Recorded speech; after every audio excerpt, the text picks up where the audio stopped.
Oh, okay. Yes. Yeah, I'm good. And more.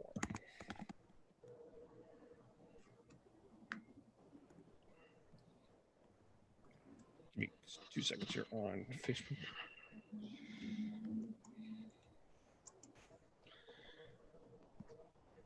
That.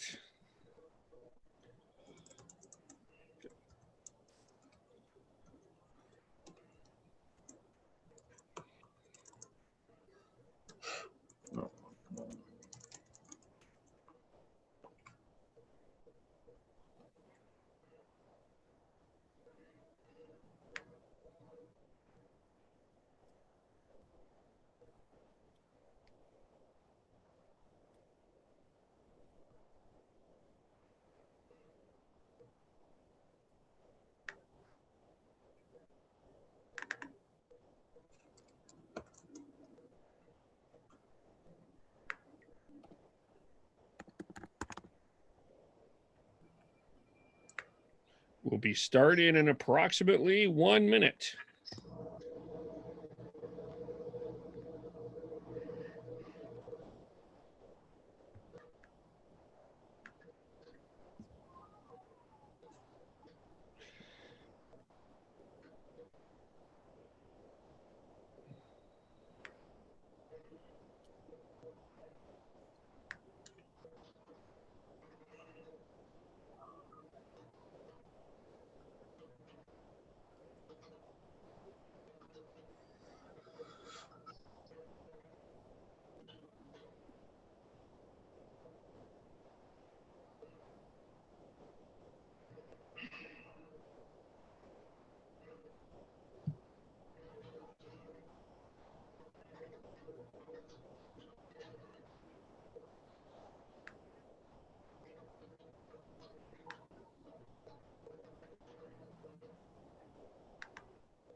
Let's go.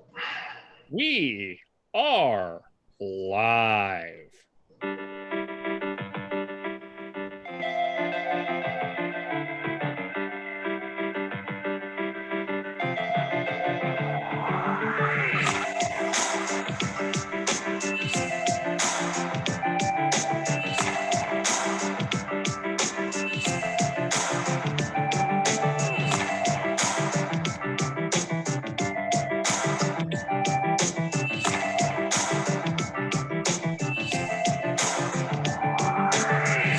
Well, hello, one and all. Happy Wednesday afternoon to you as we are live on a special edition of the Hockey Podcast as the NHL's draft is almost winding down here. At least, well, we weren't sure because I'm the second round. I'm surprised we're still not at the second round. But anyway, Lanny McDonald's speech as the Calgary Flames made their first pick is winding down. I had to. I'm sorry, Devin. I had to do that. And much more. We're going to recap that. We've got lots to talk about. We've got lots to preview. We're all. Devin is here. Hello, Devin. How are you? Oh, doing great. I'm loving all this hockey talk and love watching that. Love watching the draft and seeing what the Flames and most importantly the Leafs what they did. Who that man? Not so much about the Canucks. Who really cares? Well, Sean cares. Hello, Sean. Hello, Kevin. Yes, I do care about Canada's best hockey team. We will get into that. By the way, you can follow us on Twitter at podcast_hockey. Like us on Facebook. Subscribe on YouTube. Subscribe on wherever you get your podcasts. iTunes, Google, iHeartRadio, Spotify, wherever you get your podcasts. If you have questions and comments, put them in there. We will get to them on Facebook, on YouTube. And got lots to get into. We will also have to talk about green bananas, folks. Yes, we will have to have just a brief chat. Apparently, I'm not allowed to chat for a long time about green bananas, but green bananas are here. And that was our folk. Hey, we are drafting green bananas. So there. Okay, I will put them over here, and we'll get to that a little bit later. Okay, I would like to start with a overall. I'm not going to say that this is a hot take. I'm just going to start with something, and I'll see. Pardon upon Devin and Sean if you agree or disagree with me. This is not a time that we can say that there will be a winner or a loser of this draft. Today, tomorrow is not going to be those days. There's so much information out there about these players now. Like, it's so many scouts out there, or it's pretty easy to access this information, but that doesn't make us experts. And these are 18-year-old kids that have basically graduated high school that are moving on to their dream of playing in the National Hockey League, being the next whoever their favorite player is. So I want to be very cautious in saying that, like when I'm saying I can't believe, for example, I'll use a Canuck player because he's taking some heat on Twitter, he's taking some heat. Jackson Coons, a 4th round pick for the Vancouver Canucks, that some are not projecting to be, he has some low areas that he needs to improve on, like every other player in this. I think they should be celebrated. We should congratulate the players for getting drafted into the National Hockey League. And for the most part, let's leave it there. Does that make sense? Like, I'm not going to be here and telling everyone that the Vancouver Canucks made a terrible pick in the 4th round, picking Jackson Coons. This is a day that we're celebrating him, and I've never seen Jackson Coons play. Am I making sense? Absolutely. Yeah, it's you can't really judge as of right now whether or not they're going to be NHLers or not, because even you hear the term first round bust all the time. And even though you were drafted in the 1st round, it doesn't mean anything until you actually show that you can make it to the NHL. I completely agree with you that to criticize a player as of right now to a certain degree is a little bullshit, but you do have to understand what type of player that you're getting. And each player has their strengths and weaknesses, and it just really depends on if you are really doubling down on those players, on that specific player, that weakness that player has, then it doesn't make much sense. But overall, we have no idea what we're looking at until 3 to 5 years from now. Yeah, I think you're totally fine. You're totally within your rights to point out the strengths and weaknesses. But if you're going to go off the deep end and accost the team or the player for the weaknesses of said player, I think you've gone too far. I do think that you just need to find a way to find that right balance of saying, yes, Jackson Coons has some skating issues, but I think one thing that gets lost here is the biomechanics of how you can improve certain aspects of a player's game physically and as well as everything else. So I think it's so easy for some people, for these internet scouts and even people who have gone to watch players play to get caught up in who they like the best. Because I think once you get into the 3rd and 4th rounds, it's you go around, you can literally see a lot of people who are very keen on the internet scouting. People have their favorites, and they always seem to be these undersized skilled players, and yeah, that's great.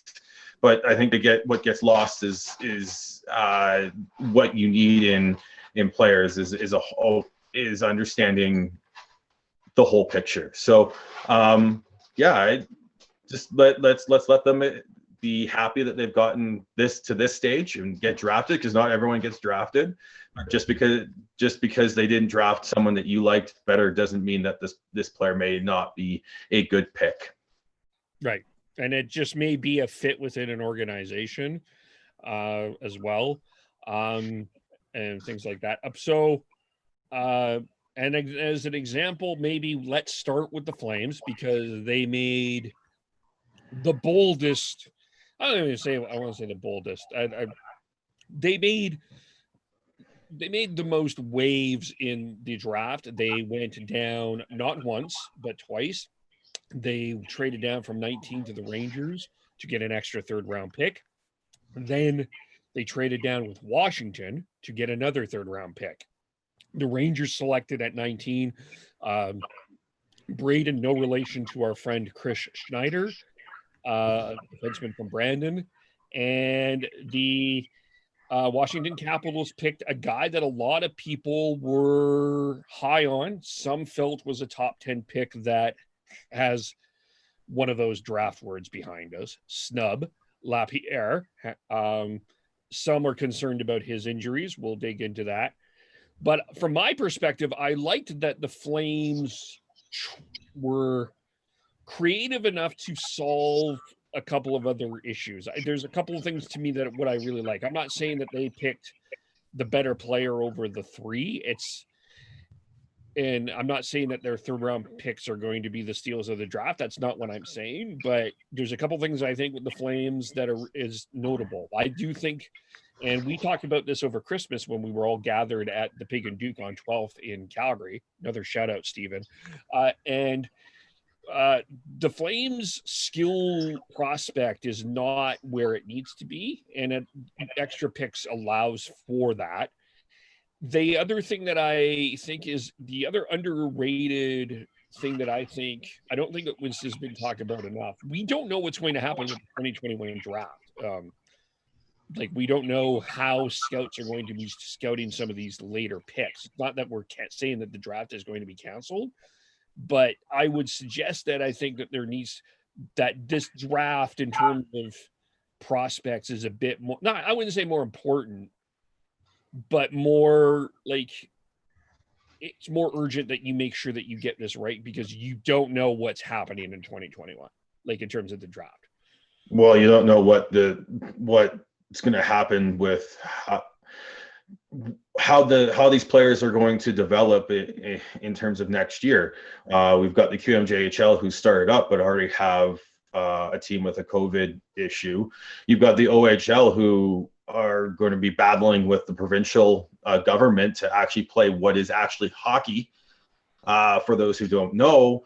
And it came out again today that the Ontario Provincial Health Organization is trying to tell the OHL that they cannot continue playing hockey without fighting and physical contact. So fighting, yes. We can get into that. That's a completely different argument, in my opinion. But these players who are going to try and develop into NHL players or whatever, get some or professional hockey players, period, making money in the AHL or even over in Europe are not going to be playing what is actually hockey. So we don't know what they're going to look like. We don't know what the WHL is going to look like going this year either. So yeah, the 2021 draft is going to be a very, very interesting. So the Flames getting a couple extra picks, especially when it became real easy for them to trade down the second time, when New Jersey and Columbus went way off the board with a couple picks. So they still had their group of players that they were looking at still available. So they were still able to move down and still got a very good player in Connor Zary. But I think that part of it was just they got an offer that matches up to the value that they put towards these moving down in picks, and then they were within the the group of players that they felt they were very equal in terms of where they expect them to be going forwards. So I think I think the original plan was probably just to move down the first time, the 2 spots the first time, but then once New Jersey and Columbus went way off the board and they were offered it again, they were still looking at the same group of players. And they're like, okay, might as well get another 3rd round pick. They basically got a free 3rd round pick out of that because of how the draft went. Yeah, if you know anything about Brad Treliving, this is his bread and butter at the draft. He loves making moves. If you look at Brian Elliott, came over for a 2nd rounder. You had the Dougie Hamilton trade. Both Dougie Hamilton trades actually were at the draft floor to acquire him and to send him off. It wasn't surprising that he was shaking and baking a little bit. And I think we basically got 2 free picks in the 3rd round because of the way that things shook out earlier in the draft before their original Flames pick, their 1st round pick was supposed to be. So good on Brad Treliving. I'm happy that he was able to do something. And you never know what those 3rd round picks are going to turn out to, but you might be looking at a potential or two more potential NHL players. So yeah, and very happy that we got Connor Zary on top of that. The other thing with the 3rd round pick is unsure what the Oilers were going to do with the James Neal decision. They decided to go with the 2021 selection, which meant the Flames gave their 2020 3rd round pick as part of the Eric Gustafsson deal. So that was also a factor in all of this as well. Yeah, like let's maybe just kind of stick with the draft overall, though. Kind of some of the other storylines. Sean, what were some of the storylines that you saw? Well, what came to me and was mentioned a little bit last night during the 1st round was the kind of the serendipitous picks by a few teams. You have the Ducks picking Jamie Drysdale, whose biggest strength is his skating, and so he's got if he makes the step in the next couple of years, he's going to have another defenseman whose strength is very much skating, in Cam Fowler to be his mentor. They've got the Kings with Quentin Byfield going to be learning from one of the best all-round centers that the NHL has seen in recent memory in Ansi Kopitar. You have a couple hockey nerds being able to work together in Mark Scheifele and Cole Perfetti, and then as well as Florida getting another Finnish center to learn behind Alex Barkov. So I think it's going to be very interesting to watch how those play out going forwards. Devin, what about for you? A couple of storylines that kind of stood out to me was Alexander Holz, who was drafted by New Jersey. I loved the reason why he's wearing number 88 is because it's his favorite ice cream bar. I love that. And you also have Minnesota picking 9th overall, and they took Marco Rossi. If you did not watch the draft at all, you should go take a look at this kid.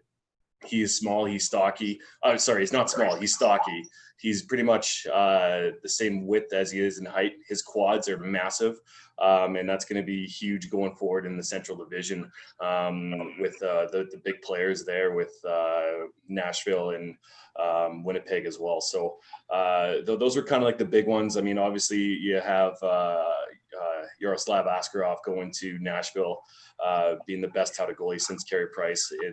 That's going to be huge going forward for them. And hopefully, if you're a Preds fan or just love hockey stories, hopefully he can work out and you can watch him on a nightly basis, just rip up that crease. So yeah, those are kind of the big ones for me. For me, I Alex Trebek making the first pick for the Ottawa Senators. That was just great. That was great. Very entertaining. I was highly amused by that. Then the whole, yeah, Lanny's speech. I mean, it's funny from watching from Canucks fans all just kind of roll their eyes. By the way, Canucks fans were rolling their eyes at Brad Treliving's moves, and we'll talk about that in a second. I have something to say to some of the Canucks Twitter, but I think the Ozzy Weisblatt pick by the San Jose Sharks to end that draft. If you don't know the story, his mom is deaf, was a single mom, 5 kids. All 4 of the brothers are all playing in the WHL, and Ozzy's the first to play in the San Jose in the NHL, or the first to be drafted. He's not playing yet, drafted in the NHL. I mean, the kid couldn't. It's a look. I mean, we're Flames, Canuck fan, Leaf fans here, but the San Jose Sharks have been a pillar organization for the National Hockey League. We can't dispute that in any way, shape, or form. It's a great organization to go to, and I think that was it's a great story. It's hard not to kind of get for that. And honestly, I hope Igor Cherakhin, I butchered the guy's name, but I hope that Columbus pick. This is my hope. I hope he wins the Hart Trophy. I really do, because that is just a great story. Sam Cosentino could not figure out who this guy was on Sportsnet, which probably led to Brad Treliving getting on the phone. I was like, okay, let me get back here again. But that's just a great story about a guy that nobody has heard of. There's this tendency to mock teams at reach. Definitely was a reach, of course, or definitely was not a guy that everyone had up in their mock drafts. But I really hope this guy gets nominated for a Hart or wins a award of some kind, because I think this is a great story. And yeah, that was pretty hilarious watching the everyone scramble from Sam Cosentino to Brian Burke, Jeff Merrick, Elliot Friedman, and as well as why am I drawing a blank on his name? Mike Buda, who was a really good. I thought he added some really good, some interesting tidbits to Sportsnet's coverage last night. But in the first round, but yeah, watching them all scramble, going, oh, who is this kid? It's hilarious, and I think what you're seeing too is a little bit of because some of these kids have played again. They've started their seasons. They've overseas or in the queue or elsewhere. Like they've found what they are having. They've got. You're seeing how they've developed over the summer, as opposed to what you don't see that in normal drafts. So I think some boards got thrown out of whack compared to what we would normally have seen because of that. Okay, how many of you think Kevin Bieksa would have known who this guy was and given a detailed analysis? Anybody would have. Oh. No matter who you are. Bieksa walks in. I know who this guy is. Let me tell you about him. Let's break this down. After a quick Google search. Yeah. The other story that was in this draft, Devin, was there was a bunch of media. Sean, did you know that Kyle Dubas could do either pick in 15, or he could have traded that pick to move for down another pick to get another pick? Did you know that that was like national news this week, that the Toronto Maple Leafs would either pick or trade? This is no different than the other 31 teams. I loved how Berkey called them out on that too. It was great. Yeah, that's fantastic. Like, you gotta give your head a shake, whoever's saying that. Honestly, stupid. Okay, I'm not criticizing the pick, but here is my question. So there seemed to be like the one of the big needs for the Leafs is grit, toughness. It seems to me a Maverick who ended up with the Stars, Maverick Bork, or there was a couple of kids picked after the Leafs pick that I would have made more sense what the Leafs are looking for, but you seem happy with the Leafs pick. Yes, I'm very happy with that pick. I was either hoping Rodion Amarov would have gone, would have fell to the Flames if he wasn't picked before then. But at this point, you got to pick skill. It's the first round of the draft, and you always go for skill. You don't go for size or for grit or a quote unquote character player. You got to go with the best player that's available. And Amarov, he's a two-way winger, good skill and hockey sense. He's projected to be a top 6 player. Kyle Dubas is quote unquote saying with the speed and with his playmaking ability and his ability to drive possession and the puck in transition, that's our expectation with picking somebody there. Is trying to find someone who can play in the top of our lineup, and Amarov is one of those players that is projected to do that. And he's 6 foot. He's 6 foot nothing. 168 pounds, so he still has a lot of filling out to do. But I really like this player. Devin nailed it. And you got to pick who's the best player on your board, and your board needs to be based off of who's got the highest ceiling and the best potential to get to that ceiling.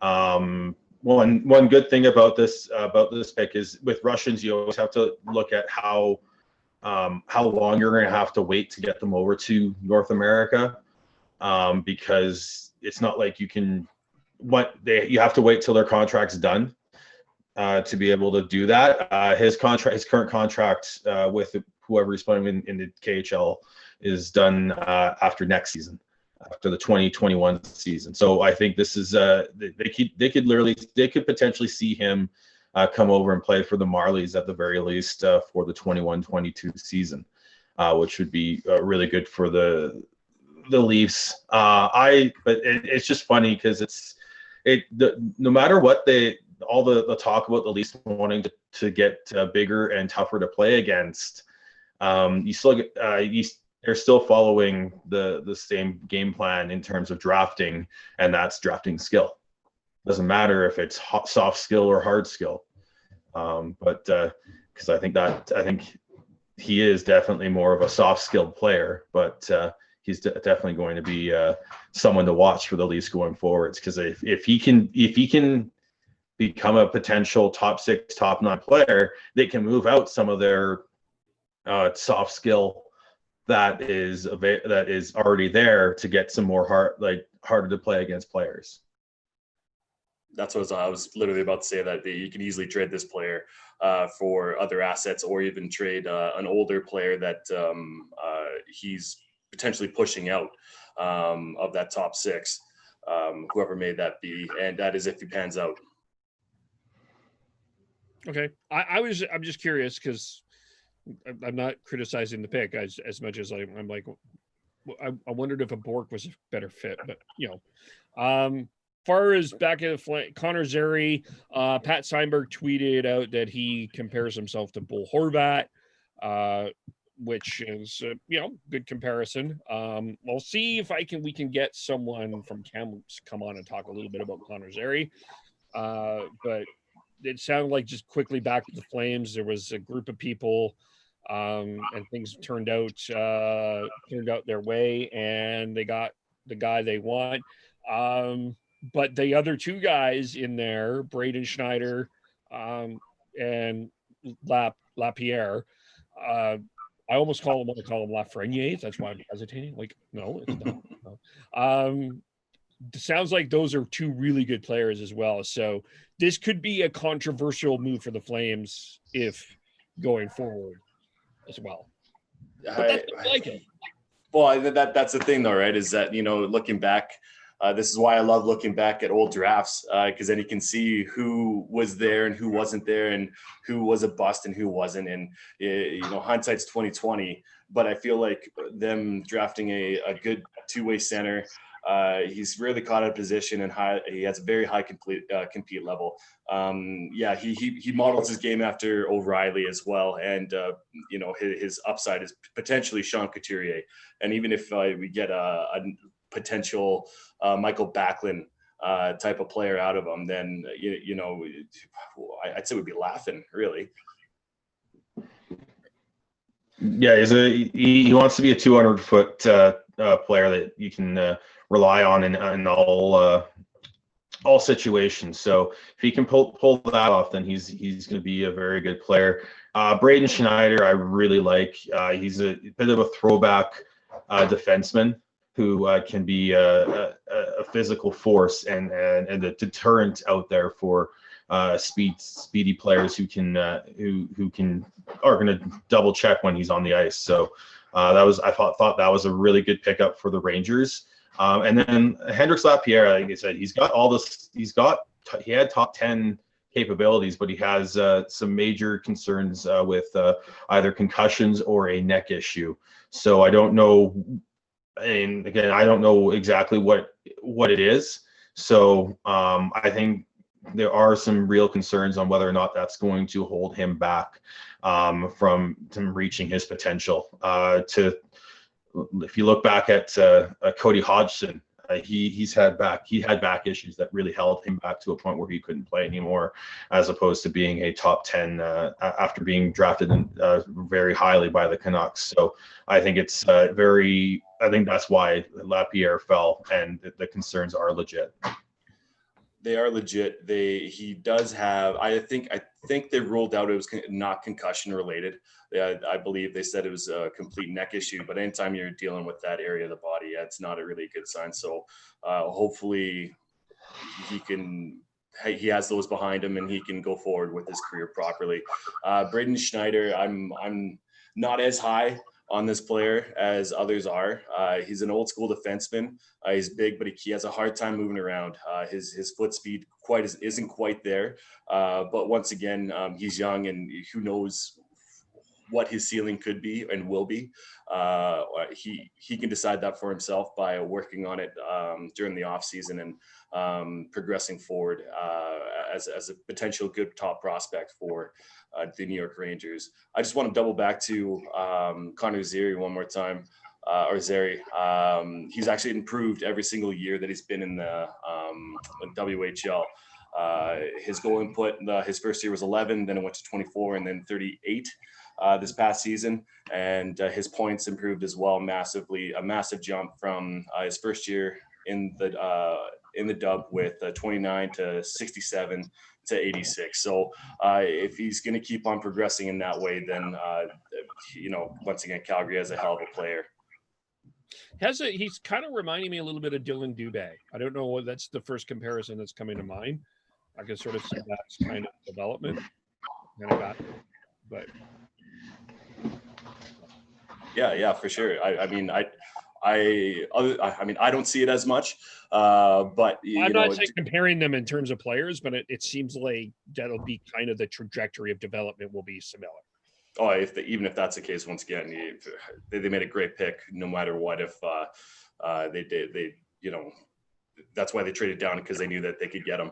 And it was actually a great scene watching him and his family celebrate, because he is a Saskatoon boy, like we said before, and so he'll be playing nice and close to home for his family. Yep. Anything else with the Flames that we need to get into? No word on Brody and Hamonic yet. Mark Jankowski not qualified. I don't think that was much of a surprise.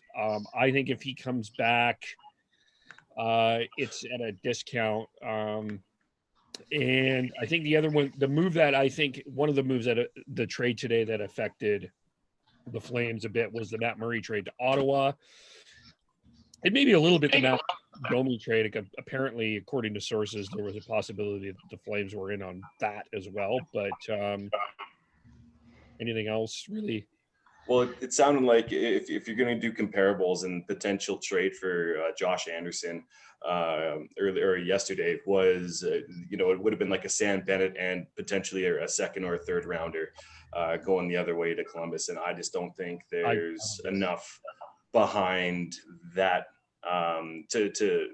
there's not enough history behind Anderson to prove that he's not going to get injured again, or there's been a knock on his compete level. So I think Brad Treliving did a good job in not pulling that trigger if he was very close to. Yeah, if it sounds like he was in on that, because I think everyone's in on everything now. I think if you go listen to any insider and from any market, it's like, oh, our team's in on everything. Like, I think that's just the way it is right now. But yeah, if it was going to be Bennett, and it would probably have to be a second, because I think Domi's definitely a better player. Then yeah, it's probably better for the Flames to hold off on that. But I think I like Josh Anderson as a fit for what the Montreal Canadiens need to to build their team a little bit more. And as far as Domi goes, I think that's a perfect player for Tortorella to mold a little bit more and kind of help Domi progress to be that better player that he's striving to be. So I think that's a great pickup for both teams. Yeah, good trade. Win-win for both. All right. Anything else with the Flames specifically? All right. I do like their second, Jeremy Poirier, who fell into their lap. He's got some high-end potential there. He's going to have to learn how to play defense, or they have to find a way to reverse Brent Burns him and turn him into a forward, because that's the biggest issue with his game, is he's got all the offensive skill in the world, but can't seem to figure out how to play defense at the level that you need to be if you're going to be a defenseman. And he knows that. He's actually, I think that was part of his the answers that he had for when he was interviewed after being drafted. He owned up to it. So yeah, I do like it as a swing for the fences type pick, though. Yeah, like Sam Cosentino said it, this could be a home run pick for the Flames. And like Sean said, he already has a pro shot and release, and he led the NHL or the QMJHL defenseman in goals with 20 last year. Yeah, he just needs to work on his defense, but they said that he is one of the best offensive defenseman in this draft, and the comparisons are, PK Subban, but obviously PK Subban's defense is questionable. So he'll need a little bit more time to solidify himself as a solid, potentially good two-way defenseman. But yeah, not a bad pick at all. Devin and I, we're going to go through all the Flame, Leafs, and Canucks picks in a separate video, so keep an eye out for that. So we'll delve into that one a little bit later. Let's move on to the Canucks, and then we'll circle back to the Leafs, because we still have some things to talk about with the Leafs. But there's lots of news in Canucks land, not surprising. We'll start with Tyler Toffoli, who it was announced that he is not re-signing at free agency. He's going to explore his options. That does not mean that he's not coming back, obviously. But the criticism here that Canucks Twitter has been that you gave up Tyler Madden and a second-round pick for a guy that you ended up not able to sign because of cap issues. Sean, I don't know if you agree with me or not. I still don't think that that's a bad trade. I don't think Tyler Madden was going to be on this team next year anyway. And I know whoever the second round pick wasn't going to be in the on the team anyway. And yes, it's not great that you don't have a first and a second. It's not great. We know that the Canucks have cap issues, but now I think everybody has cap issues. Do you look at this as a mistake? It feels to me that, like, without Toffoli, I mean, Toffoli wasn't outstanding or anything, but you got to the second round with him. Okay. First off, it's budget issues. I think that's the better term to use, because not a lot of teams are going to spend to the cap. But the amount of money that's going to be out there with everyone available, because is going to be there's not going to be enough seats for a lot of these players. So I think what's happened here is twofold. Yes, potentially losing Toffoli after giving up a second and a top prospect, it hurts. But the Canucks were almost like, you could make an argument the Canucks were a goal away from going to the conference finals, and Toffoli was a big part of big reason to why. Had Brock Besser scored on that 2-on-1 where we got robbed by Fleury, I believe it was, Leonard. By Leonard in Game 7, I think you can make an argument that the Canucks would have, had they scored there, that was the game. Whoever scored the first goal in that game and would have won it. But getting into the playoffs and being able to compete and getting that experience is valuable. And all these models and talk about how valuable prospects and picks are do not take into account that. So I think there's a bit of a misunderstanding of what the value of Toffoli and bringing him in and being able to go on and play in the playoffs brings to this franchise. But I think part of the issue right now is the Canucks are in limbo, waiting to figure out what's going to happen with Oliver Ekman-Larsson and B, Markstrom. Until they know what's going on with at least one of those, they can't really do much. Plus, with the flat cap, they only have so much to work with, I think, at this point. So they can only go, this is our best offer. And with players like Toffoli and Markstrom, who both are reported to be going to test the UFA market, talk to other teams, see what the actual offers are. They can circle back and re-sign with the Canucks, and I think that's what the Canucks are hoping for, is that what they've built and these players yearning to win will outweigh their want to make as much money as possible, and hope that when they go out and see who's offering what, they can still come back and say, this is what our offer is, and if you want it, we'll welcome you back. Well, and things change too, right? You have your list of priorities, and at the top of those two lists is the top two on those lists are re-sign Markstrom or trade for OEL. And it sounds like OEL's the Canucks have made their final offer to OEL, and now it's just a waiting game to see what's going to happen. So if that doesn't fall, and then for some reason Markstrom doesn't sign back, then they can offer Toffoli potentially a little bit more money or somewhere where he's comfortable with. Mm-hmm. It's just a matter of time before dominoes start falling or not falling, depending on which way you think about it, before potentially you're going to look at your secondary players. And yeah, so I mean, yeah, I guess the equation is OEL set a deadline to Friday to determine if the Canucks are going to make the move. If not, he says he's going to stay with Arizona. I don't know. Me, I guess, yes, you look at the player. We talked about it last week. I cut that up if you just want to listen to that. I'm not comfortable with the hostage situation. I'm not comfortable with the feeling that OEL is put here on Jim Benning. This is OEL's issue. He wants out of Arizona. He's trying to force Arizona to make the move. Yeah, it's on Arizona and Benning to find a way to make it happen. Like OEL is like, okay, you don't want me here, then make a move. And the reason he's put the Friday deadline is he doesn't want to hold the Boston or Vancouver hostage and not be able to make moves once UFA opens to wait and to see if Arizona actually nuts up and makes the move, because that's what it is. It's Arizona is desperately hoping that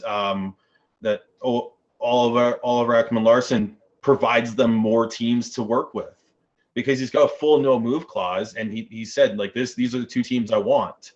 And right now, I think Armstrong, the new GM in Arizona, is trying to pull a Joe Sakic and wait it out as much as possible so we can get the best deal possible. So, and at that point, this is why I think that Benny needs to pull out of this negotiation and start working on the other players. Like, if you can get Oliver Ekman-Larsson for, say, like a 2021 first round pick, a prospect not named Podkolzin or Hoglander, and a roster dump of a player, hopefully Louis Eriksson, that'd be fantastic.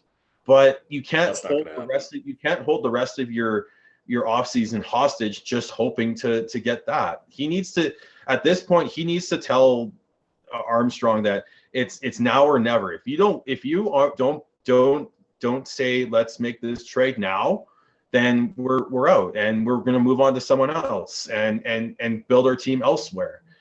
Because right now he's created a major issue with players like Toffoli, like Markstrom, like Tanev. Troy Stetcher is now not getting qualified because they haven't been able to get to him on this, and they don't want to have to go through arbitration with him. So it's time for Benny to either force Armstrong to make the move or just move on. He's held his offseason hostage for far too long. I don't think, I agree with you. I believe that there is the deadline that Benning has in mind. I don't think it's yet. I think that it's going to be later this week, probably for the next day or two. But as of right now, that is one of your best options, and you don't want to close that until you absolutely have to. If you have time, use it. I've heard that multiple times as far as executives and GMs in the NHL. If you have time, you got to use it. And so I believe that it's not until before free agency, because that is one of the best moves that you can do right now, and that's number one on your priority list. Yeah, it sucks that it's holding other players back from potentially knowing where they're going to be within this next year or playing this next year. But that's just the reality of things right now, especially with every single team in a cap crunch or don't want to spend as much money as they want to or as they normally would because of the economic society right now. So it's hard to sit back and wait and to see what happens.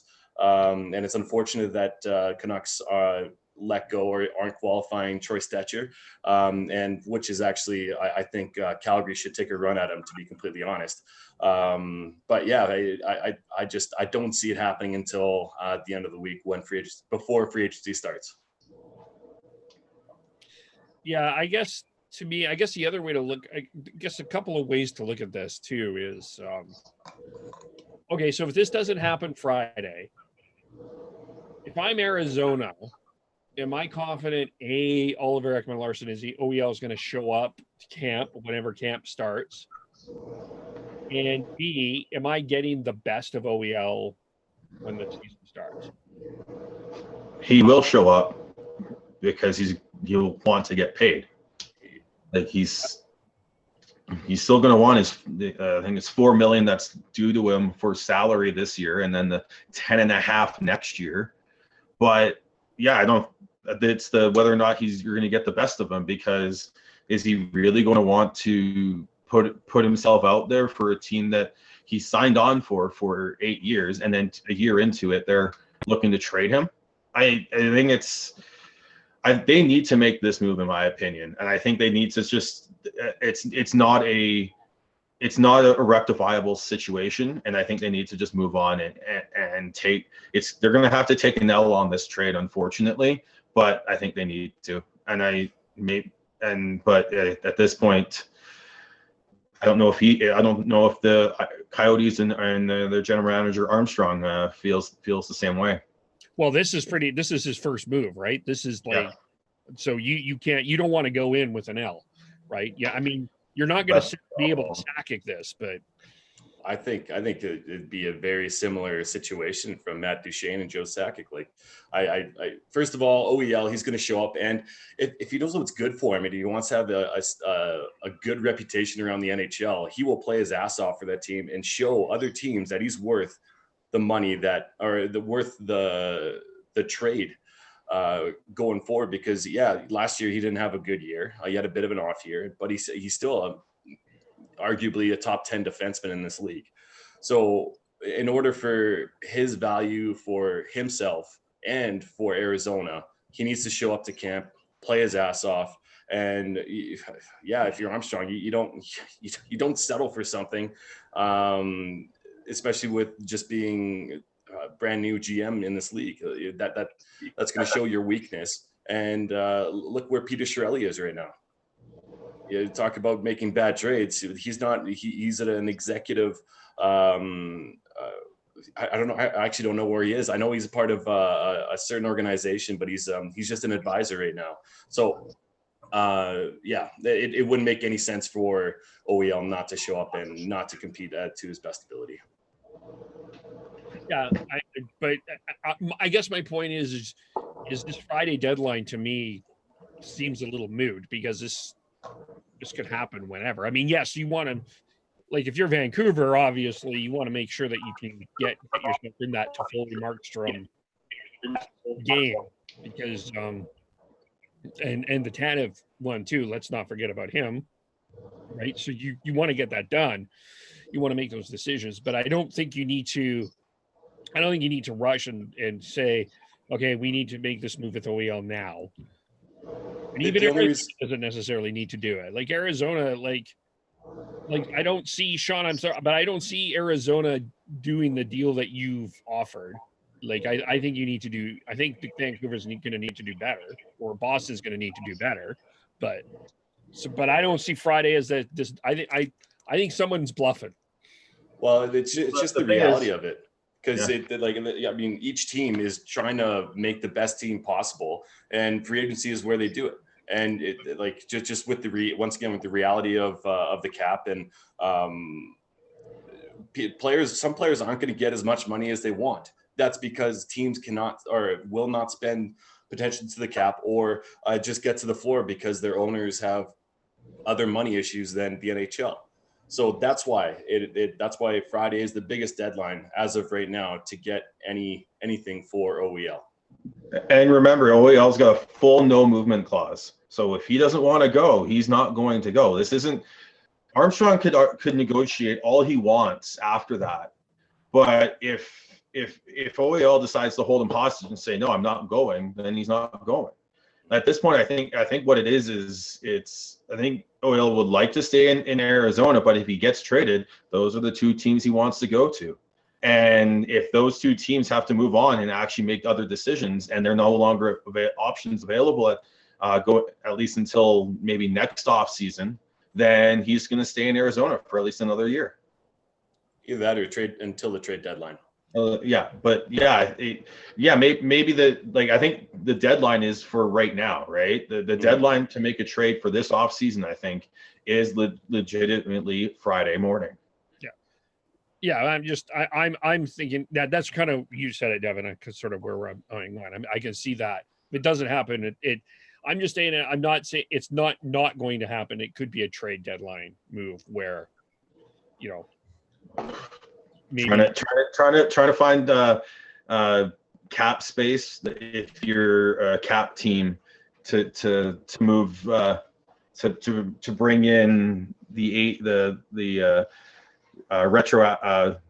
prorated 8.5 million is still a lot to ask at the deadline. So yeah, I honestly think it's either happening by Friday or it's not happening until next off season.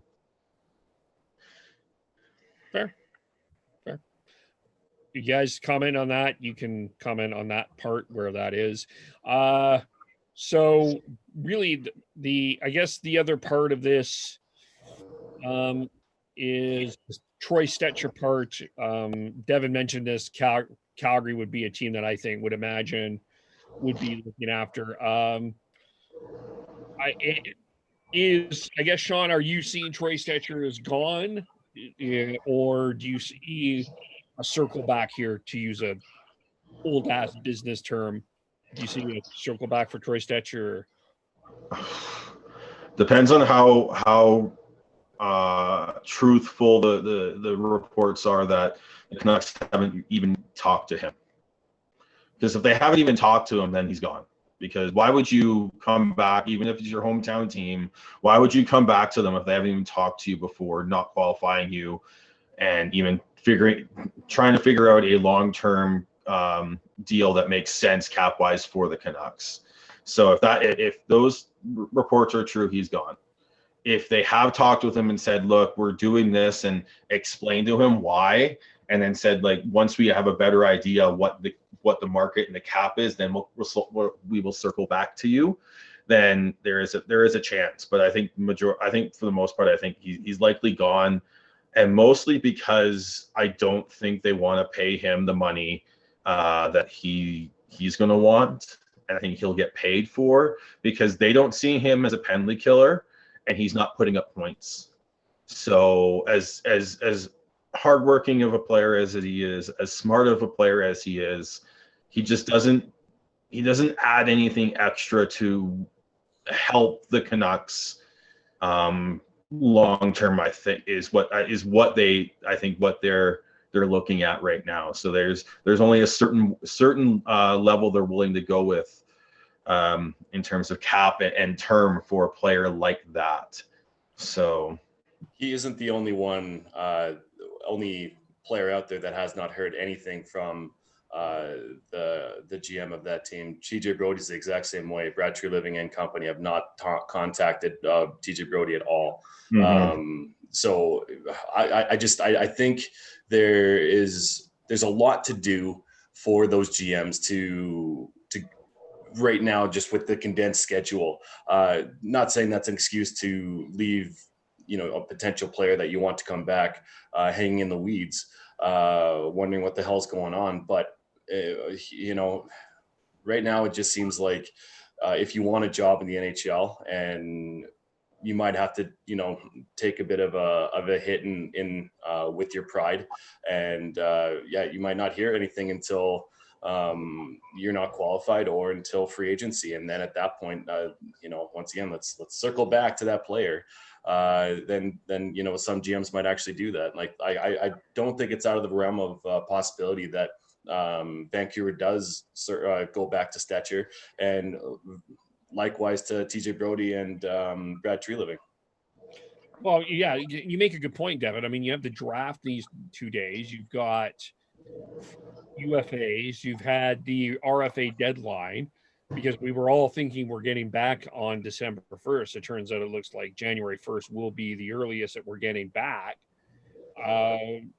It's sort of, I don't think that the GMs are trying to be jerks or anything like that. It's just like, how much can the staff do with the time that they have, right? Obviously the draft is going to be a priority, it's not that Troy Stetcher isn't, or TJ Brody, or any of these guys that have not been contacted aren't important.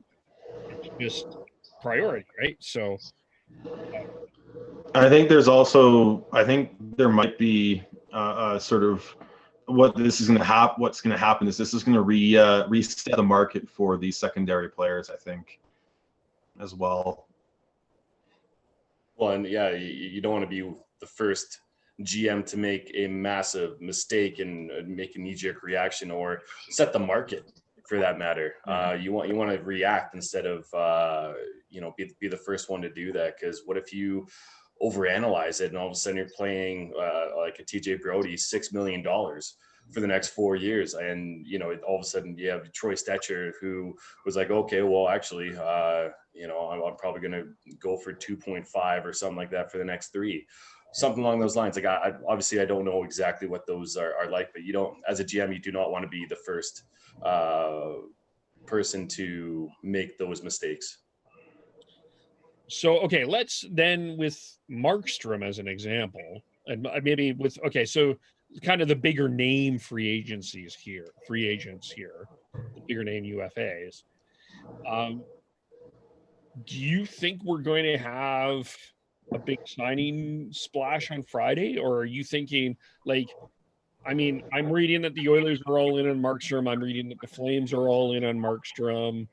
Probably some other teams. Minnesota, if they're smart, are all in on Markstrom. A bunch of teams are all. Everybody is in on everybody. But where is that? I'm not going to overpay part. Like, how is it come? Like, I'm not going to be really desperate to get a Jacob. Like, I really need Jacob Markstrom to win. Like, where's that line? Do you see it, or? I think you're going to see a flurry for sure. I think the majority of it was going to be top end players that you can't. But I do think after that, I think you might see a lull, because you're going to have teams trying to figure out who they can get for cheap, who they can sign, who's left that they can sign for 1 or 2 years at $2 million, and that can outperform that and become, say, a top 6, top 4 player. I think that's what's going to happen. I think, and then as soon as that happens, we'll see another run of players signing, because at that point, then you're going to see the desperation from the remaining players to get a seat at the table, because the amount of RFAs that the amount of players have not been qualified and now UFAs, the amount of players that are testing UFA because they don't know what the market is, the amount is a lot larger than what we're used to, and we're going to see a lot of movement this off season, as opposed to what was considered a normal season, because of everything that's gone on. One thing that I don't know if I've mentioned on previous episodes, or if it's just been while discussing with other people, whether online or in person, was because, like, you talked about how the Flames and Oilers are all in on Markstrom. How can they be all in on Markstrom when they're not allowed to even talk with him yet? Like, well, that's I'm fascinated. Yeah, I'm glad you brought that so up. There is no 1 week courting period. The quote unquote legal tampering week that we've had for the past few years. So I think we're back to the weird illegal tampering, but okay to do it by the agents beforehand. So I do think that, but they don't really know what the market looks like anyways. Like, because there's some teams are doing it, some teams are doing it to a lesser extent, and some teams may not be. So you don't know exactly what your market looks like. So you're not going, unless you get the exact deal you're looking for, you're going to go to market. Like, you look at the players that have signed, the Justin Brauns, the Dylan DeMellos, like, they're good defensemen who penalty kill and all that, but they got term and they got money, probably more than they, like, the exact deals that they were looking for, as opposed to some of these other players that are available that are like, you know what, unless you give me unless you give me like $4 million at 4 years, I'm going to go test. I want to see what my market is. Maybe I'll come back and sign for less, sign for what you're offering, but I want to see what the market looks like. And I think that's a big thing that's happening, that a lot of people are, I think a lot of the overreacting emotional fans are missing. And that includes me at times. Talk about Dylan DeMello. What a great deal for Winnipeg there. Oh, I think that's a steal of the deal for Dylan DeMello. But back to your original question there, Kev. It really depends on where each individual franchise is at and what players do they need. And as far as Calgary goes, Calgary hasn't had a number one solidified goalie since Mika Kiprusoff, period. And I believe since Brad Treliving has become a part of this organization, they've seen over 10 goalies in that net, and that uncertainty for that important of a position, even though the past 2 years it hasn't been goalies that have hindered or have been the issue for the Flames in the playoffs or in the regular season. You want to make a big splash, and you might have to overpay a little bit to do that. And that's a bold statement with the times that we're in right now. But if you feel like you're that close, and one of these players like a Pietrangelo or a Markstrom is going to put you over the edge and put you in a contender status for the next couple of years or 3 or 4 years to come, then you have to do it. I'm counting 8, by the way. Ramo, Hillier, Elliott, Johnson, Smith, Talbot, Riddick, and Mike Smith. You're right. I'm counting 8. I think there's 2 more in there. But either way, it's been since 2009 or 10 since Kiprusoff's been there. So it's been over. They haven't had a number 1 since Kiprusoff. You're right. Exactly. So when you have a potential number 1 goalie or potential number 1 goalie or number 1 goalie available, then you got to jump on it. And I have no doubt that Treliving has also inquired about the 2 goalies, Merzlikins and Korpisalo in Columbus, for potentially a Sean Monahan or even a Michael Backlund, really. Obviously, you're going to need a little bit more in there for probably both of them. But, you know, that's one of the things that really they need to solidify going forward for the Flames is a goaltender. Yeah, I think that's the thing is you don't know, like, there's so much uncertainty in terms of what the market's going to bear with a lot of these players. So, and there's a lot of teams looking to make big changes and revamp things. So it's going to be at some point this dam is going to break, and it's going to be absolutely chaotic for like a 2 to 3 hour stretch, I think. Yeah, and one player we haven't even talked about, and former MVP of the league, is Taylor Hall and where he's going. Pierre LeBrun put out an article today about talking about potentially him going to Nashville and playing with Duchesne, just because they're going to buy out. What's his name? Turris. Yeah, Kyle Turris tomorrow. And yeah, like there's going to be some moves of teams that we're not really expecting, because I wasn't expecting Nashville to be in on anybody really, but they're in a win now mode, and they've been flirting with the Stanley Cup in the finals for what seems like the past half decade. So they know that they need to make moves before their window's closing. So what better time than now to really go for it. And as far as Sean was talking about it earlier, how there will be a flurry and then it's going to stop and then there'll be another flurry. The GMs are kind of salivating right now at the opportunity of getting some decent players for way less money than they would normally get in a normal year. And if like Sean said, if they outplay their contract or come close to it, then God, you're laughing.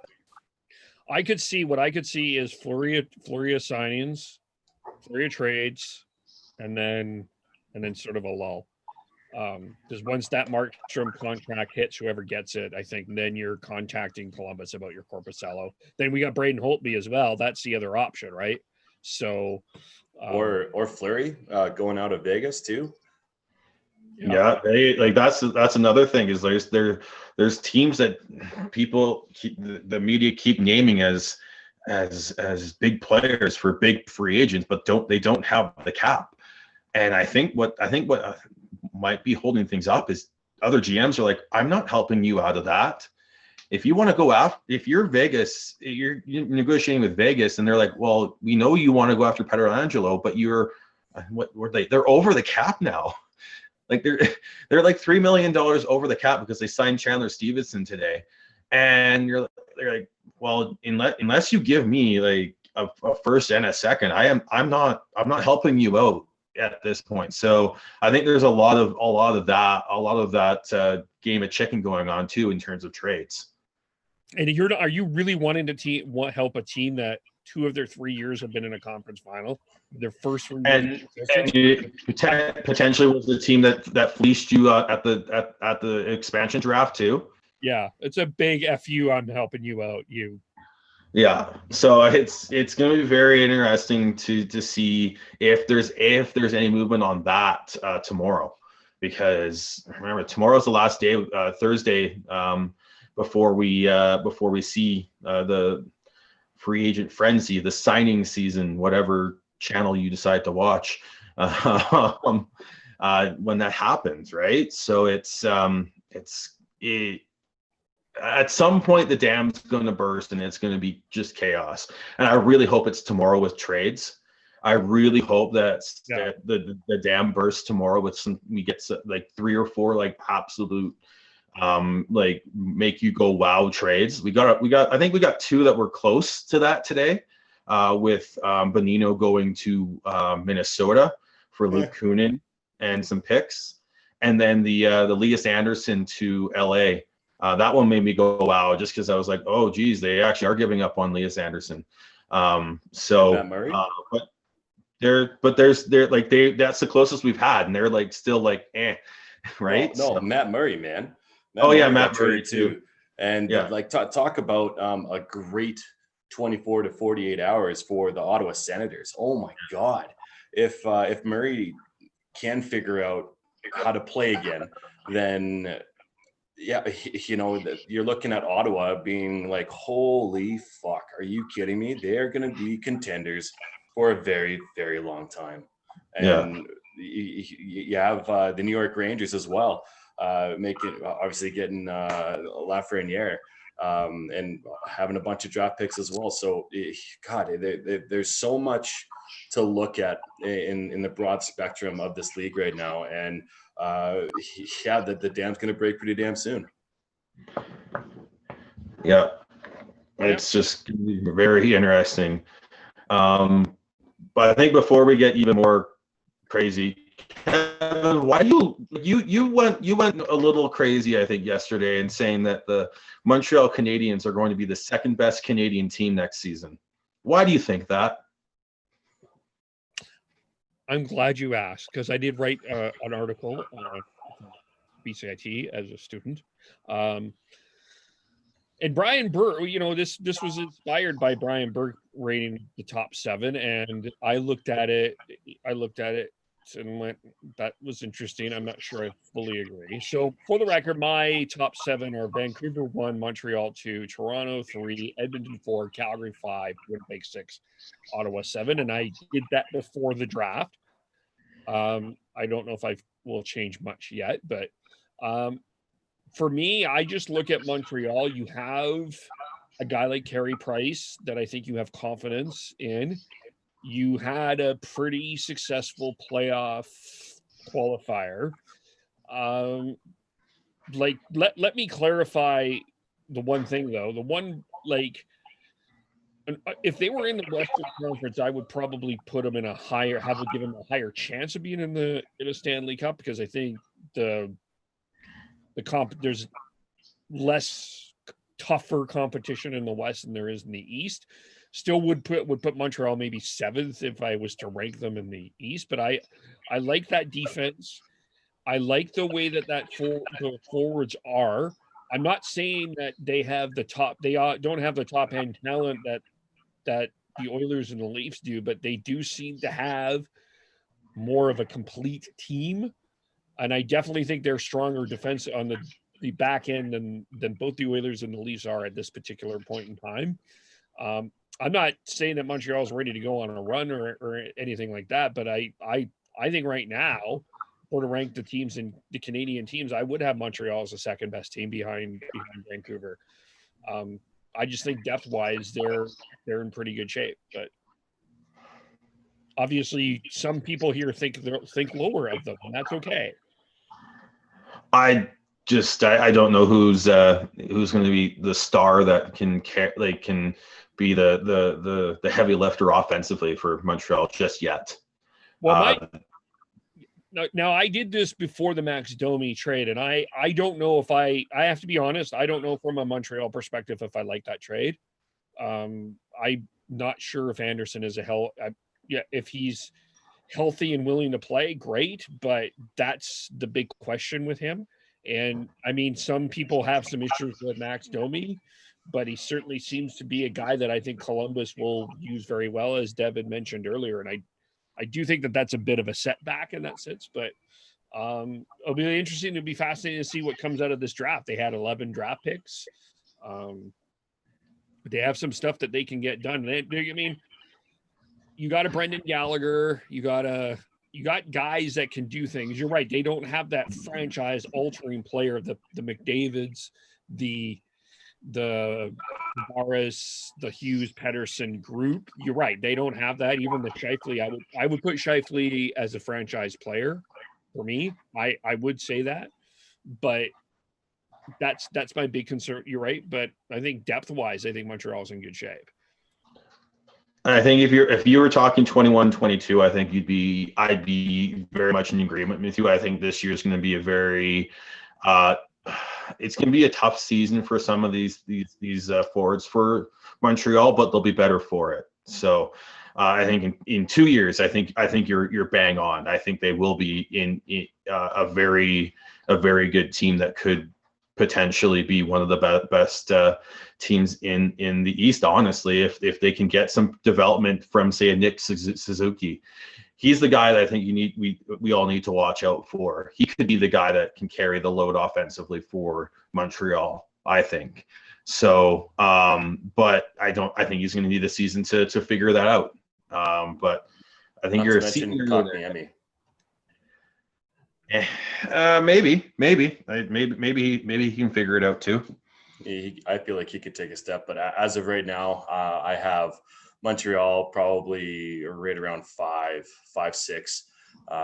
They still you need to prove to me that you can do what needs to be done. They beat Pittsburgh. They weren't even supposed to be there. They did something that the Oilers and the Leafs did not do, and that's qualify for the playoffs. They weren't even supposed to be there in a regular season and like a regular playoff format. They weren't even sniffing at it, and they shouldn't have even been there. And like, yes, okay, they won against Pittsburgh, sure, but it's still like they still need to prove to me that they are able to do that on a consistent basis. And the reason why that they were the last team involved in the NHL qualifying round, it's not because they lost nearly in every single game that they played and they had unfortunate bounces. It's because they weren't that good of a team. Their underlying numbers aren't terrible. I'll have to relook at them, but their underlying numbers, they weren't as bad as people as it looked necessarily. I mean, part of it, let's be honest, Montreal was in there because they're a big market team that you put in make sure that it's in the playoffs. So yeah, eyes and ears watching. That's the other part of it. But to me, I also think that this is a bit of an indictment of where Edmonton, Toronto, and even Calgary is at. In terms of they've got some things to work on too. The Leafs defensively, overall, the Oilers overall need some things to get done. I'll make a ridiculous. This may be a little bit of a unpopular opinion because we usually joke about the Oilers on this, but I don't think that they're as bad on the back end as people are saying. I think that there's some good stuff there. It's not like the greatest, but there's some stuff there. The Jets defensively still an issue, and Connor Hellebuck didn't have a great qualifier. And they are going to be without Brian Little next year too. That's going to be huge. And the Flames, same as Montreal. I don't know what the Flames have truly proven to anybody yet either. So it's also a bit of an indictment on those four teams as much as anything else. But It's such a weird conversation to be having, especially with what's going on in Vancouver too. With what's their blue line going to look like next year? What's their goaltending situation going to look like? The Canucks have Patterson and Hughes, who are absolute franchise players, game changers. You don't just there's too much in flux for me to really be able to rank them. I just think with the to say that Montreal would be a number two, I think is just without seeing who's going to drive the offense for them. I think that's it. I'm not able to get on board with that just yet. But right now, like just there's so much in flux right now. You don't know what Vancouver's going to look like. You don't know what Toronto's blue line is going to look like either. There's been rumors that they were even going to like try and move Freddie Anderson. I think those ones have been nixed at this point. I think they are bringing Freddie Anderson back. I don't think that they personally weren't putting Freddie Anderson's name out there. People are calling about Freddie Anderson. And you talk about the blue line, like look at Calgary. They only have 2 NHL defensemen for next year, in Rasmus Anderson and Mark Giordano. And yes, we have Valimaki as well, but there's so much influx. You're right, and only time will tell really what's going to happen within these next couple of days or even weeks. Yeah, we'll have to we'll re-examine it in 2021. How's that? Let's re-examine it next week. Yeah, right. The old Canadian draft, and we have not posted that yet. So, which is now completely out. We might need to redo that one. One of my guys has already been traded, so like I don't even know how to. You don't know how to handle it. What else is going on? What do we kind of went all over the map here? What's new? Welcome to the craziness of this offseason. It's all over the map.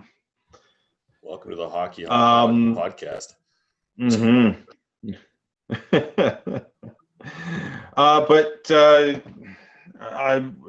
I would say, going back to Devin, what's talking about Ottawa, they are looking really good. Tim Stützle's going to be very good. I think going after Sanderson over Drysdale, I really like.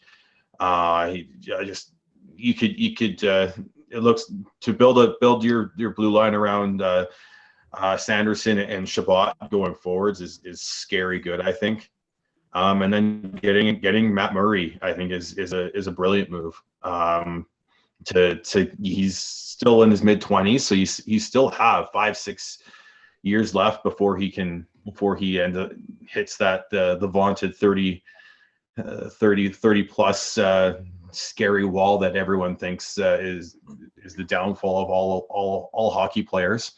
So not to mention Ridley Gregg, who they picked late in the first round. Like he's going to be a force to be reckoned with. Put him on the same line as Tkachuk. Yeah, if he hits, and you're putting him on the line with Tkachuk, you've got 2 absolute beasts who are going to just run roughshod over teams. Yep. Yeah, the thing with Ottawa that it's not an on ice thing, but it seems like so far Eugene Melnyk has stepped away and kind of let the team run it for itself without him getting involved, which is good. And they need to get that downtown arena, because if you're that young of a team, like I would love to see, like Ottawa's in such a tough position because you're right in between 2 hot markets with the Leafs and the Canadiens, and 2 traditional markets. You're just never going to be even number 1 necessarily in Ottawa. But if you can just get this team electrified a little bit, I'm absolutely certain that they can. That city will get behind them. It's in a terrible location. That's the big thing. It's just some of the off-ice stuff really concerns me. The on-ice product I'm really excited about. We didn't even talk about Brandstrom, who they got from Vegas for Mark Stone. There's a bunch of wow, yeah. I just want to go and talk about how well Pierre Dorion has done, and his the man before him was Brian Murray, rest in peace. he did a great job in kind of silencing the owner and making sure that he doesn't say something stupid again.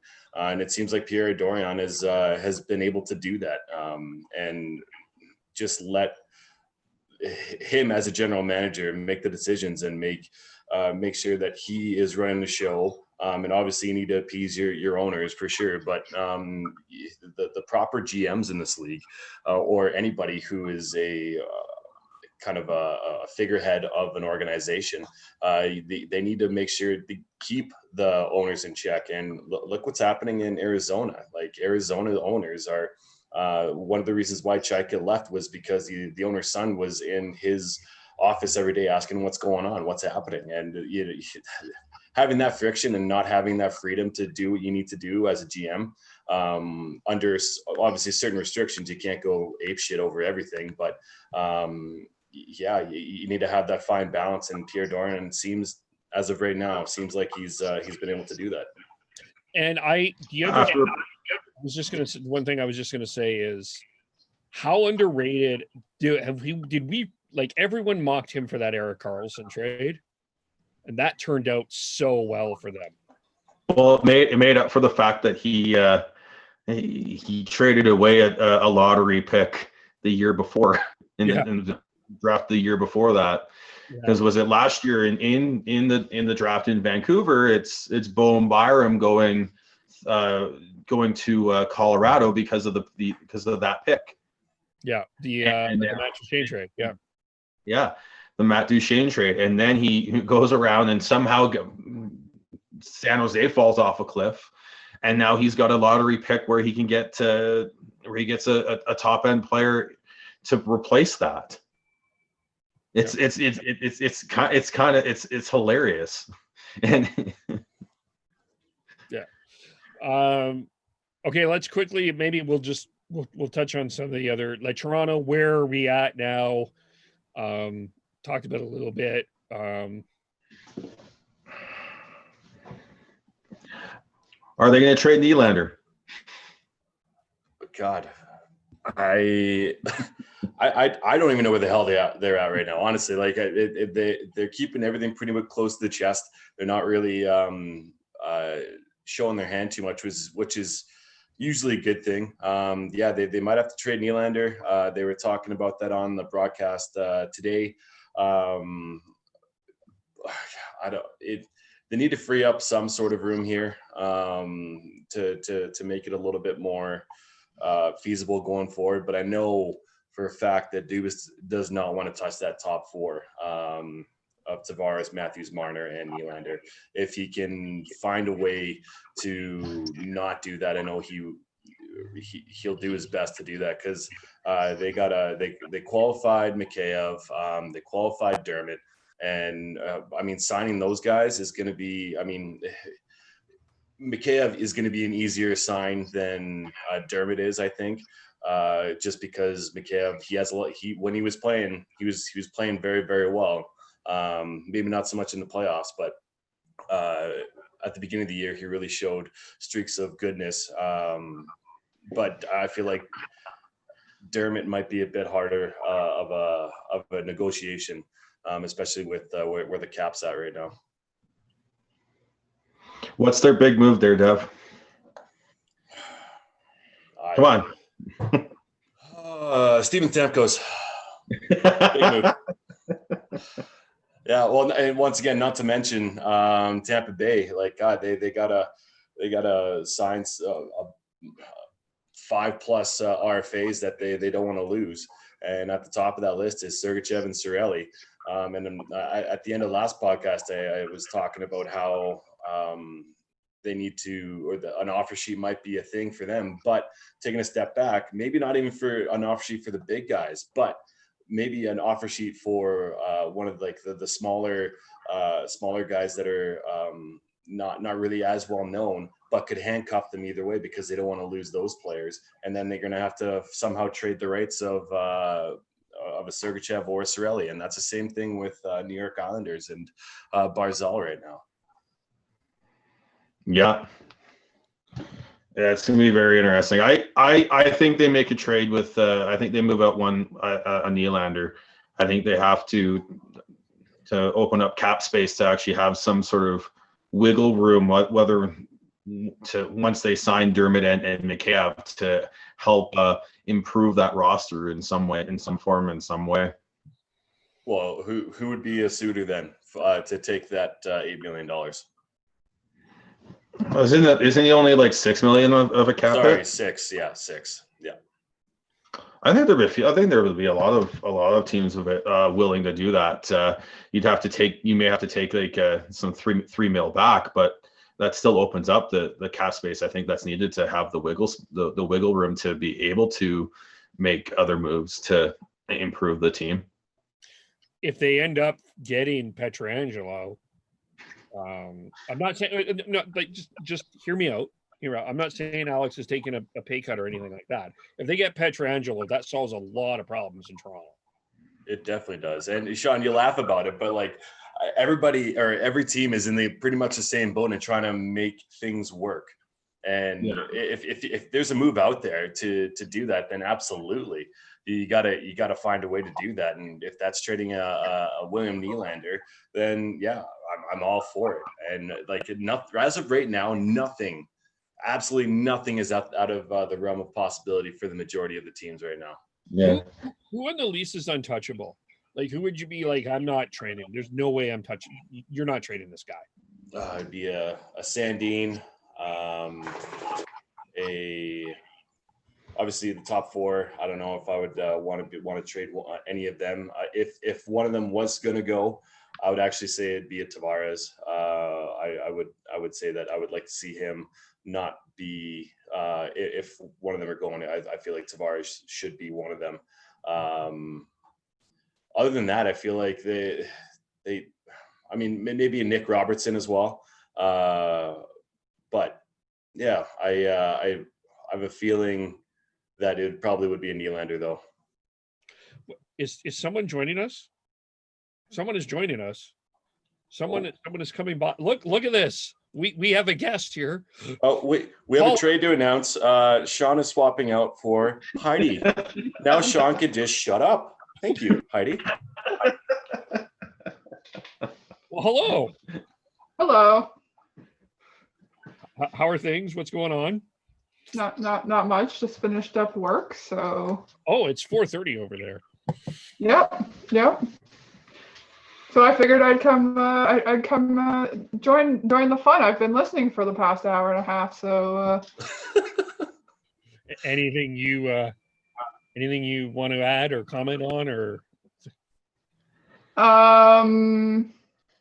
There was a tweet that was in the that was shared in our podcast chat about the prospect name. What was it? Sorry, it was Philippe Barkland. Yeah. It sounds like it would be Michael Backlund's dog, which I thought was one of the best tweets of 2020. Like, that's amazing. That might be like my second favorite moment of the draft. What was your first? Definitely the Orca Weissblatt one, and third probably to Alex Trebek. Yes, that was pretty cool. Yeah. Other than that, no, I don't think I have much to say. Oh, it's okay. We're yakking almost. I don't even know. We're just going through the Canadian teams. Yeah. All right. So let's go through that. And Kevin, what do you think the big move Toronto makes is? To me, I'm going to make Devin's going to disagree with me. I don't think Tavares is the untouchable. I think it should be Matthews. I think I would not be trading Tavares. I would look at trading Matthews. Why? That's outlandish, man. Good Even Lord. Gord's upset with that. Yeah, you got Gord upset. she's like little yips at you, man. I'm trying to look at. For some reason, I'm trying to look around your camera and seeing if I can see Gord. It doesn't work. No, it doesn't.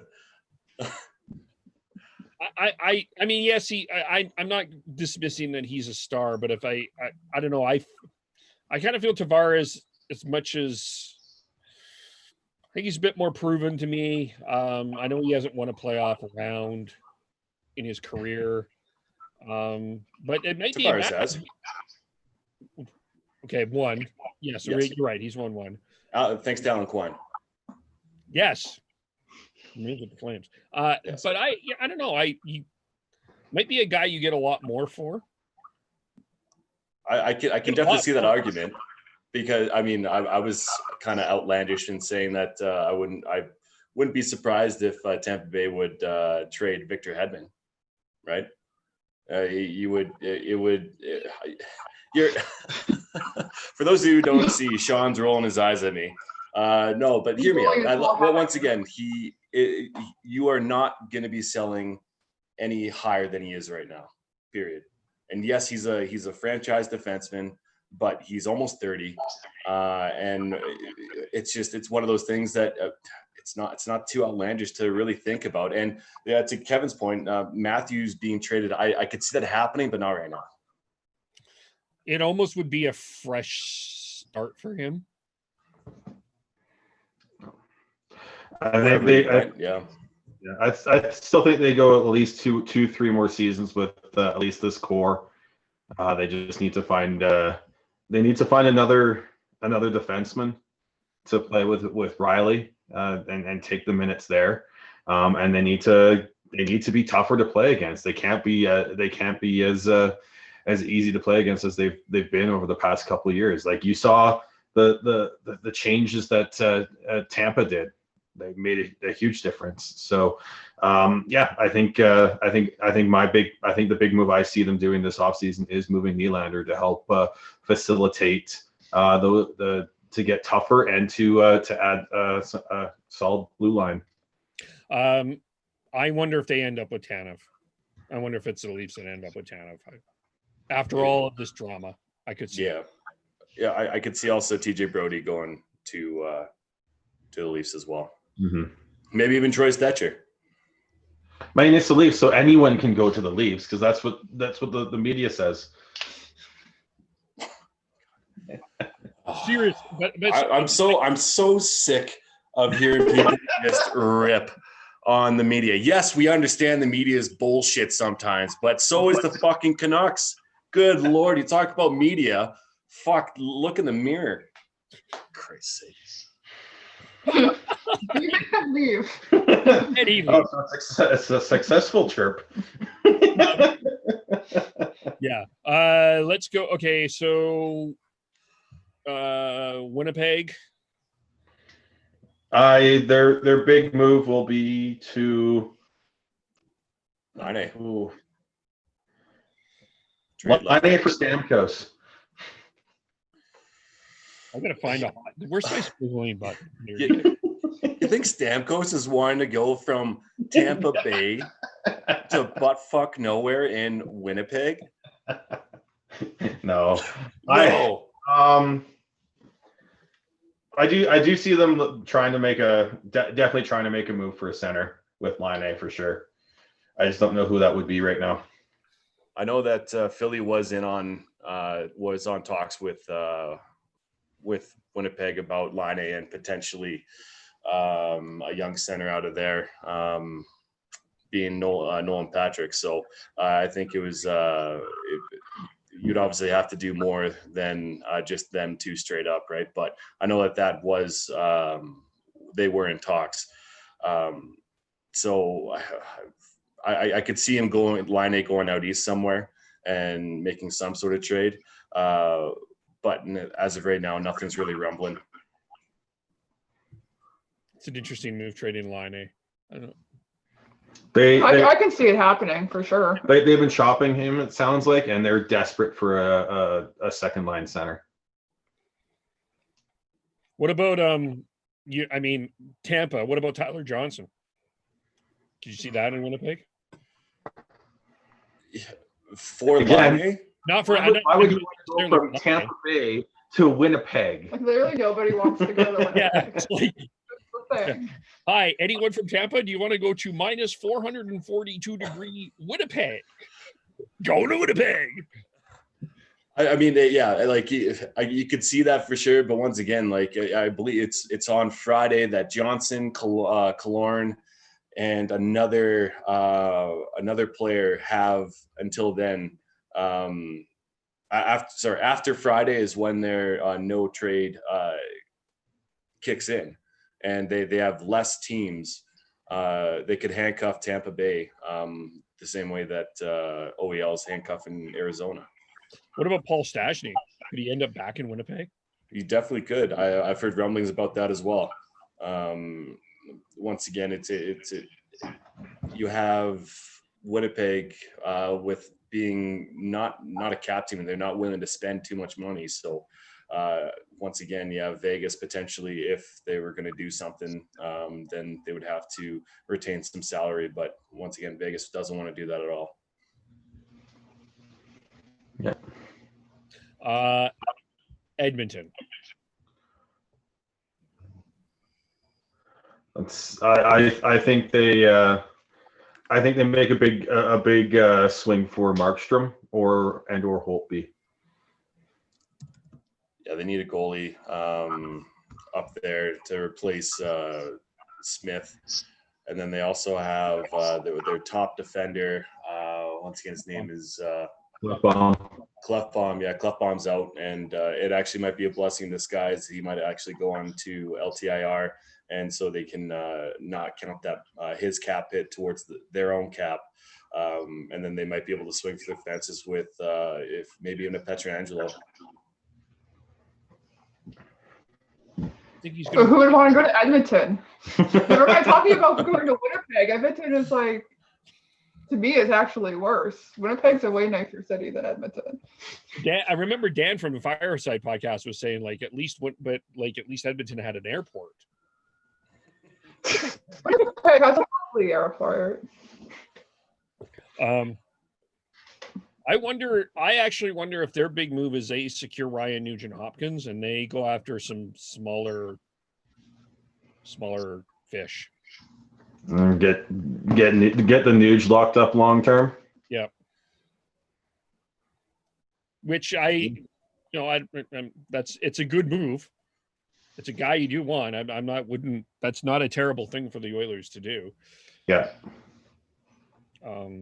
And their drafting seems a little bit better. We'll see where Broberg's at, but yeah. Calgary, what's the Taylor Hall? Yeah. I've heard also Edmonton's in with Taylor Hall as well, potentially one of the two Alberta teams. So Taylor Hall,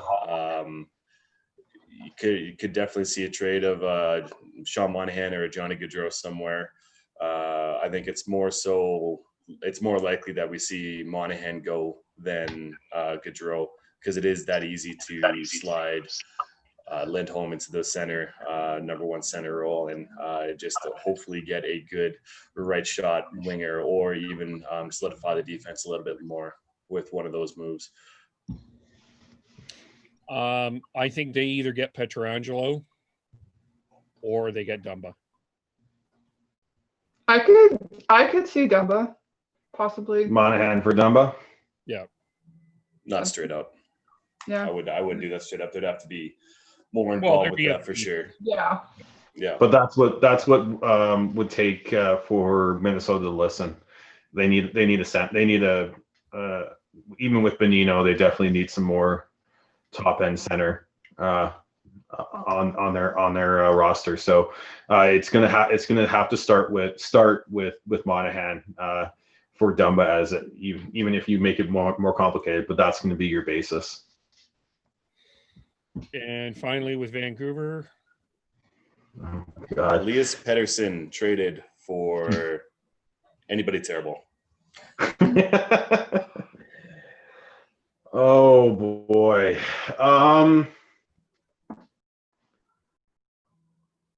Will you do anything? That is a big question, because they're just sitting right now. They need a goalie. Yeah. So I could see, I Oh, we lost mute there, Devin. Nope, you're still muted. Still muted. There. Okay, sorry. I could see Thomas Greiss going there. Once again, it really depends on what happens with the top tier goalies of a Fleury or a Markstrom, Holtby, and then there's a drop off there. We're talking about tiers in the draft in the first 12 of the first round, but there's the exact same as free agency or goalies that are available as of right now. So you guys need a goalie, you need defense. I'd say your forwards are pretty much set. I don't know if the whole talk of trading Brock Besser is still on the table, or even a Bo Horvat potentially. But yeah, Jim Benning. If Jim Benning traded Bo Horvat as of right now, Jim Benning better just pack his bag and move. Like just Canucks Twitter would die. Like they would. That would be. The Canucks will. I think what they'll do is I think the OEL deal will go. After all this like worrying, it'll happen, and then they will sign a they won't sign Markstrom, and then they will bring back to Foley. I think those are the key ones. And yes, as Devin said, you're gonna need a defenseman, a goaltender, and I don't think it'll be Greiss. I think it's going to be. I think they might actually look at Lundqvist. Honestly, we talked about it last week. Kevin doesn't like it, but I think that's a legit option for them. So you say that? Sorry, Kevin. I think they if they don't get OEL and claim to get Pietrangelo, they're in an Dumba. They somehow get that done. And I think if they lose Markstrom, I think they get. That's my dark horse pick. Yeah, Talbot would be a good pickup too. Yeah.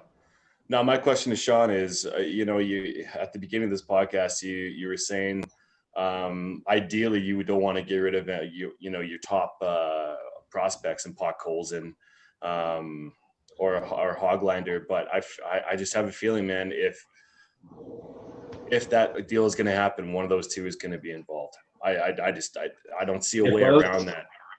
If one of those two are involved, then Arizona is taking back a significant amount of two bad contracts. Oh my God, man, I think you're out to lunch with like you're wanting that. You're wanting that to happen. Listen, you're not. Hold on. Hey, whoa, easy. You're wanting that. You're wanting that to happen. You're wanting that to happen, but like, listen, man, like that's not. I don't think that's going to happen. I think you're not going to like what Arizona is going to get back in that trade if you guys get OEL. I don't think you're going to be happy. The way I look at it is if Vancouver had been offering one of those players already, the deal's done. That's the way I look at it. If Vancouver has been offering Hoglander and Pod Colson in any of the offers, the deal's done already. And they've said no, we aren't moving him. We aren't moving either one of those. So it's up to Arizona either potentially go back to bring OEL back in a potentially toxic situation, or to move on from him and get all that money that they owe him off the books. And I think they're going to have to bite the bullet. I think that's my guess. I think they're going to have to bite the bullet and take a little bit less than what they were originally hoping for. I could be wrong. But that's how I'm reading the situation. I just think that if you're going to have one of those two prospects involved, that probably one bad contract is going to go the other way, but not two. I don't see a Hoglander or a Pod Colson I could see maybe in a Levy level. I could see that. The Arizona was looking for a defenseman back, so I could like. I'm not saying it is Yo Levy, but I could see Yo Levy. I don't see a Hoglander. I almost would be like in terms of untouchable. I think Hoglander and Podkolzin would be as close to untouchable in most situations as possible. Yeah. You're not giving you can't give up on either one of those. I think what the big piece that Arizona's going to get back in one of these in trade, if they pull the trigger right now, would be a first round pick. That's their big fit. That the big piece they're going to be able to hang their hat on, because both like Vancouver's not going to trade Podkolzin or Hoglander. Benning has mentioned Hoglander as a potential player to come in and play for them this upcoming season and be a cheap contract for them. And then they're gonna, and then Podkolzin's gonna, they are very high on Podkolzin, and as they should be. So I don't foresee them doing either of those, and I think they've already said that, like, they are off limits. I think if they were willing to move one of those players, that this deal would have happened already. So but it's not at the breaking point yet, though, right? It's not, but I don't think Vancouver's willing to move. I think Vancouver's basically said this is our offer, and to take it or leave it. Well, that's just playing hardball, though, right? Yeah, but they're not. Again, if they were willing to move Podkolzin and Hoglander, and they basically put their whole offseason on hold until they have a decision on this, they would have made the deal if they were willing to move one of those already. To me, it's that simple. I know I could be wrong. I could and I know you could laugh at me all the way till January 1st when the hockey season hopefully starts, if I'm wrong, but that's the way I'm reading it right now. I don't foresee them moving them no matter what happens right now, because those are two players that they're going to desperately need to be good top 6, top 9 players on cheap contracts going forward. Don't get me wrong, I completely understand where you're coming from. I just think that the reality of things is that's probably what you're going to have to do if you want to get OEL. I don't think that there's another deal out there. You've already said that. You've already said you disagree. Let me talk. God damn it! I'll be laughing at you for the entire time, anyways. So whether or not you're wrong on this, I'll be laughing at you. So yeah. Anything we missed? Anything else? No, I think we're good. All right. We will be back for sure Saturday. If anything comes, we will bring it to you. So we're gonna have Devin do all the draft picks. We'll have that as a separate video. We've got some other stuff coming. We're back Saturday for sure. We likely will be live, and there'll be free agents signed, so we'll have things to react at that point. And yeah, God, that'd be fun. OEL is traded. We will talk about it, and we will see if Devin or Sean is right. There's your poll question.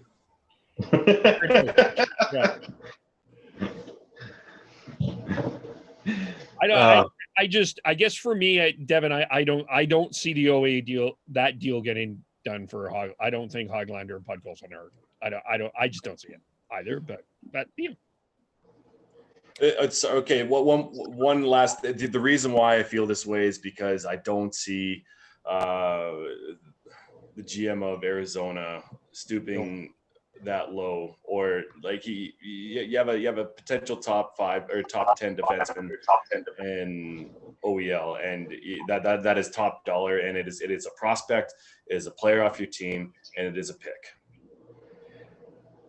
Yeah, I guess for me, Hoglander and Podkolzin are in your top 2 of prospects.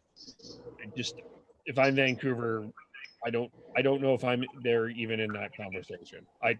That's That's it. You are offering me something else, if that, and whatever that is, and that could be Darcy Kemp. Before we just again, what I've heard too is like it's all going off what we hear, right? And whether or not that's how legit the information that's being leaked out is. What we've been hearing is that Arizona is not liking what's being the prospects enough that have been offered to them. So to me, that means that the Canucks have not offered Hoglander and Podkolzin, and rightly so, in my opinion. And so they won't. So if this deal's going to get done, then Arizona's either going to have to wait a year or they're going to have to settle for what's being offered right now. Or a third team gets involved. That would require OEL to being able to sign off on that. No, right? but OEL still goes to Vancouver, and then you swap. You do what you did with Duchesne. He doesn't end up in that third team. He still ends up in Vancouver, but you get a third team's prospects in, and you make some moves there, or you get someone else other than Arizona to take that bad contract for Tyler. Mm-hmm. Word. Sweetener. All right. How do we follow everyone? I am BeardyConnect03 on Twitter. You can follow me at Hide and Mazeballs. I'm Gordhouse09 on Twitter. Tyler's T Noble, TNOBLE, Schneids, SCHNEIDZ, no relation to Braden, by the way, as far as I know. IMKVOLE, podcast_hockey. Subscribe on iTunes, Google, iHeartRadio, etc. Subscribe on YouTube. Like us on Facebook. And we will talk to you all very soon. Bye for now.